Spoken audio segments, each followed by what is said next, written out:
మరి మీ అన్నయ్య ఏమో ఎప్పుడు చూసినా పాపం షర్మిలతో గొడవలు ఉంది. అవును ఇప్పుడైనా ఓడించమని అన్నారు ఇద్దరు చెల్లెళ్ళు, అవును. ఆ సునీతమ్మ గారును షర్మిల. ఇక నన్ను కలుపుతారంటావా? ఎందుకు కలుస్తారండి? ఒక ఆడపిల్లకి రక్షణ కల్పించాల్సిన అన్న ఆడపిల్ల క్యారెక్టర్ ని, నా చెల్లి ఇట్లాంటిది, నా చెల్లి చీర కట్టుకొని ఈ పక్కన పార్టీ వాళ్ళతో తిరిగింది, ఈ పక్కన పార్టీ వాళ్ళ అధినేతని కలిసింది, పసుపు చీర కట్టుకుంది అని క్యారెక్టర్ ని అసాసినేట్ చేసి కన్న తల్లి శీలాన్ని శంకించిన జగన్మోహన్ రెడ్డితో చెల్లి షర్మిల కలుస్తుందని నేను అనుకోను. ఎందుకంటే నాకు తెలిసి షర్మిల ఇస్ వెరీ స్ట్రాంగ్. ఆమె పర్సనాలిటీ డిఫరెంట్, జగన్మోహన్ రెడ్డి లాగా కాదు, కొంచెం నీతి నిజాయితీ ఉన్న వ్యక్తిలాగా నాకు ఆమె స్పీచెస్ వింటే అప్పుడప్పుడు అనిపించింది. సో ఖచ్చితంగా కలవదు అనేది. ఎందుకంటే పబ్లిక్ గా 2-3 ప్రెస్ మీట్లు పెట్టి కళ్ళ నీళ్లు తెచ్చుకున్నదండి. ఒక పబ్లిక్ గా వచ్చి ఒక అమ్మాయి కళ్ళలో నీళ్లు పెట్టుకున్నదంటే ఆమె లోపల ఎంత బాధ, ఆయన ఎంత బాధ పెట్టుంటే. సో అవన్నీ మర్చిపోయి కలుస్తుందని నేను అనుకోను. అలానే సునీతమ్మ గారు 5 years పోరాడి పోరాడి పోరాడి ఇంతవరకు వాళ్ళ నాన్న వివేకారెడ్డి గారిని అసలు ఇంతవరకు న్యాయం జరగకుండా ఢిల్లీ చుట్టూ చెప్పులు అరిగేలాగా తిరిగి సొంత అన్న అధికారంలోకి వస్తే సిబిఐ ఎంక్వైరీ చేయమంటే అసలు అది కూడా వేయకుండా ఉన్న సిబిఐ ఎంక్వైరీని కూడా క్యాన్సిల్ చేయమని చెప్పి రకరకాల టార్చర్లు పెట్టి ఆమె క్యారెక్టర్ ని అసాసినేషన్ చేసి వాళ్ళ హస్బెండ్ పైన నేరాపణలు ఇది చేసి అసలు ఈ పార్టీ వాళ్ళతో వెళ్ళిపోయింది, రాజకీయ లబ్ధి కోసం ఇలా చేసి నా పైన నిందలేస్తుందని ఆవిడని ఇబ్బంది పెట్టడం.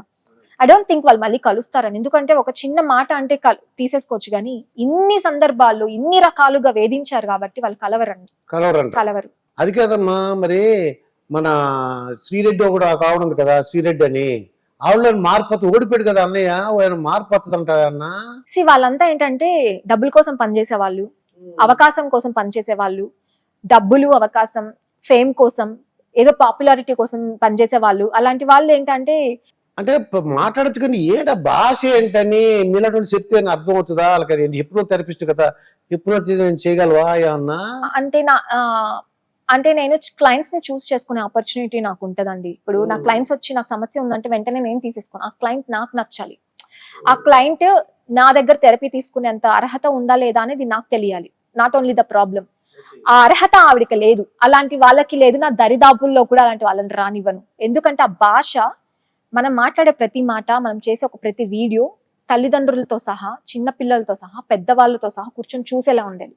ప్రతి ఒక్కరు చీచి అని అసహించుకునేలా ఉండకూడదు. నా వీడియో ఏదైనా తీసుకోండి, ఎవరైనా ఏ టైంలో అయినా ఎప్పుడైనా ఎలా అయినా చూసేలా ఉంటాయి. కానీ ఆవిడ మాట్లాడే భాష ఏంటి, ఎందుకు అలా మాట్లాడుతుంది, దేనికోసం అలా మాట్లాడుతుంది అనేది ఆమె ఆత్మ విమర్శ చేసుకోమని చెప్తాను. కనీసం ఇప్పటి నుంచి అయినా సరే కొంచెం పద్ధతిగా నడుచుకుంటే ఆమెకి మేబీ రాజకీయ భవిష్యత్తు ఉండొచ్చు.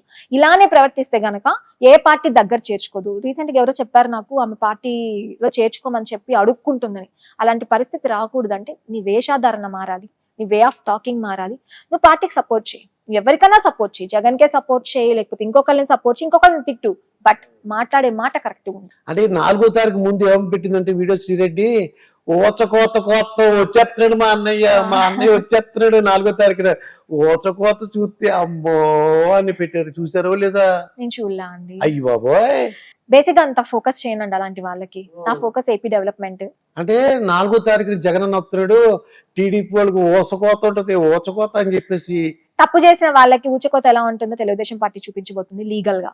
సో వాళ్ళు అలాంటి ఊచకోతని ఎదుర్కోమని చెప్పి నేను ఛాలెంజ్ విసురుతున్నా. ఎందుకంటే అలాంటి ఆ మహిళ మాట్లాడిన మాటలు, ఆమె చేసిన కామెంట్స్ 1-2 కాదండి, చాలా సందర్భాల్లో చాలా దారుణంగా చేసిన పరిస్థితులు ఉన్నాయి. బాబు గారినే కాదు, భువనేశ్వరి గారిని కానీ, షర్మిల గారిని కానీ, లోకేష్ అని కానీ, రఘురామకృష్ణరాజు గారిని కానీ, నన్ను కానీ, నాలాంటి ఎంతో మంది టీడీపీ మహిళల్ని కానీ, వీర మహిళల్ని కానీ చాలా సందర్భాల్లో చాలా అన్యాయంగా, చాలా దారుణమైన భాష ఉపయోగించారు, చాలా తప్పులు చేశారు. ఆ తప్పులన్నిటికీ శిక్షకి ఆమె అర్హురాలు.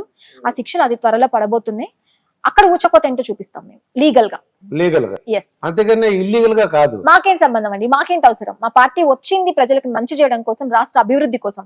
ఇలాంటి చిల్లర వాటికి చిల్లర వాళ్ళని, లేకపోతే ఇలాంటి చిల్లర పనుల కోసం మా టైం ని వృధా చేసేది కాదు. బట్ తప్పు చేశారు కాబట్టి పనిష్మెంట్ ఇవ్వాలి, కాబట్టి సమాజానికి ఒక మెసేజ్ ఇవ్వాలి, కాబట్టి తప్పు చేస్తే పనిష్మెంట్ ఉంటుంది అని శిక్ష ఖచ్చితంగా పడుతుంది, అది కూడా న్యాయబద్ధంగా.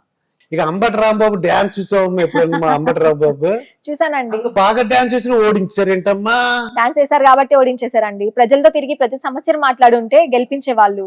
తైతక్కలు ఆడటం, గంట అరగంట అని మాట్లాడటం, సుజనా సౌజన్య అని మాట్లాడారు కాబట్టి ప్రజలు కూర్చోబెట్టారు ఇంట్లో. వాళ్ళకి అయినా కూడా బుద్ధి రాలేదు. ఏంటి బ్రహ్మాండంగా వాళ్ళు కూడా ముందుకు వచ్చేస్తున్నారు బ్రహ్మాండంగా, ఏంటి ఎక్కడ పడితే మాట్లాడుతున్నారు ఓడిపోయిన తర్వాత కూడా.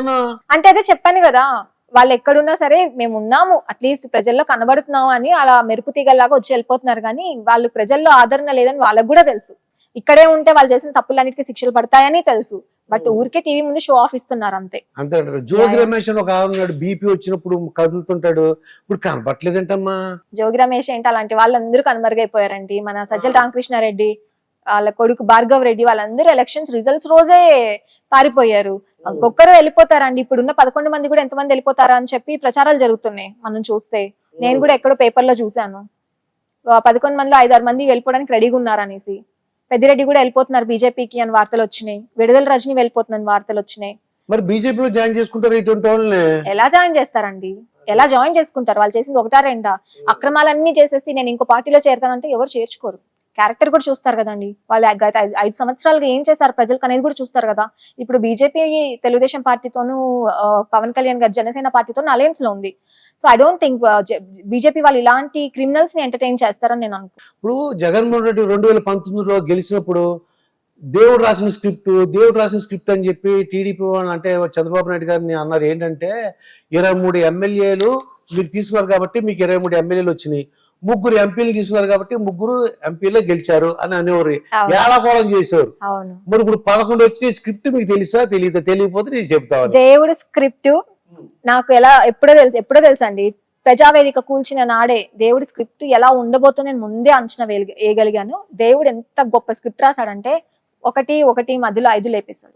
వీళ్ళు చేసిన అరాచకాలు కనీసం ఆ 11 ఎందుకు ఇచ్చాడు దేవుడు అని చాలా మంది ప్రజలు ఫీల్ అవుతున్నారు. వీళ్ళు చేసిన పాపానికి 0 రావాలి. వై నాట్ 175 అని చెప్పి కుప్పం కూడా నాదే అని చెప్పి కాలర్ ఎగరేసుకొని గర్వంగా విర్రవీగాడు. హిట్లర్ లాంటి పాలన అందించాడు. ఈ రోజు ఏం చేసింది కర్మ, దేవుడు మూలను కూర్చోబెట్టారు. కనీసం ప్రతిపక్ష హోదాకి కూడా భిక్షం పెట్టండి, నేను ప్రతిపక్ష హోదాలో కూర్చుంటాను అని లెటర్లు పెట్టుకొని అడుక్కునే పరిస్థితి కల్పించారు. వీటన్నిటికీ ఏంటి, ఆయన చేసిన పాపాలు, ఆయన చేసిన పనికి మాలిన జీవోలు, మందుబాబుల్ని బాధ పెట్టడం కానివ్వండి, గంజాయి విచ్చలవిడిగా పంచి యువతకి జీవితం లేకుండా చేయడం కానివ్వండి, అమ్మఒడి పేరుతో ఇలా ఇచ్చి మందుల పేరుతో అంటే మందుబాబులకి ఇలా లాగేసుకోవటం, ఒక రేట్లు పెంచేయడం, పెట్రోల్ డీజిల్ రేట్స్ పెంచడం, నిత్యావసర సరుకుల ధరలు పెంచడం, 1-2 రోడ్ లేకపోవడం, కంపెనీస్ ని తరిమగొట్టడం, ఉన్న వాటిని కొత్త కంపెనీస్ ని తీసుకురాకపోవడం, అమరావతిని తీసుకొని వస్తున్న స్పెషల్ స్టేటస్ కానీ క్యాపిటల్ సిటీ అమరావతి ఉంటుంది అని చెప్పి నమ్మించి మోసం చేసి అధికారంలోకి వచ్చిన తర్వాత వెంటనే 3 క్యాపిటల్ సిటీస్ ని తెర మీదకి తీసుకొని వచ్చి అసలు క్యాపిటల్ సిటీ లేని రాష్ట్రంగా చరిత్రకెక్కించడం రాష్ట్రాన్ని. ఇలాంటి 1-2 కాదంటే చెప్పుకుంటూ పోతే 5 సంవత్సరాలు సరిపోవు జగన్మోహన్ రెడ్డి చేసింది. సో ఆయన పాపాలన్నీ కూడా ఒక్కొక్కటి తరిమే దేవుడు అద్భుతమైన స్క్రిప్ట్ ఇచ్చాడు. ఇప్పుడు కూడా వాళ్ళు చేసిన తప్పులు తెలుసుకొని మారకపోతే ఈసారి 11 సీట్లు కూడా రావు, 0, అసలు ఆ పార్టీనే ఉండదు.